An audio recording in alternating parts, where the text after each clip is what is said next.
નમસ્કાર દર્શક મિત્રો, આપ જોઈ રહ્યા છો 24 ન્યૂઝ ગુજરાત, જ્યાં સમાચાર છે સત્યના પક્ષે અને જનતાના માટેની લડત છે નિરંતર. ગુજરાતના દરેક ખૂણામાંથી લોકલથી લઈને નેશનલ સુધી દરેક ઘટના, દરેક હકીકત સૌથી પહેલા અને સૌથી સાચી રીતે ફક્ત અહીં. હું છું અર્પિતા પટેલ. ચાલો શરૂ કરીએ આજના મુખ્ય સમાચાર. દિલ્હીમાં બ્લાસ્ટ બાદ સરહદી વાવ થરાદ જિલ્લાની પોલીસ એલર્ટ. વાવ થરાદ જિલ્લા એસઓજી ટીમ દ્વારા થરાદ વિસ્તારમાં સઘન ચેકિંગ હાથ ધરાયું.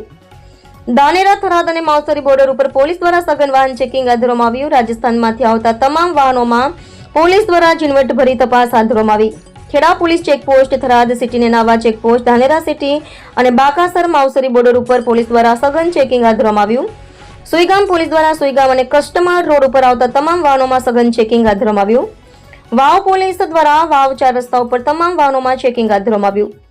ધાનેરા, થરાદ, માવસરી, વાવ અને સુઈગામ પીઆઈ સહિત વાવ થરાદ જિલ્લા એસઓજી પીઆઈ જોડાયા સઘન વાહન ચેકિંગમાં.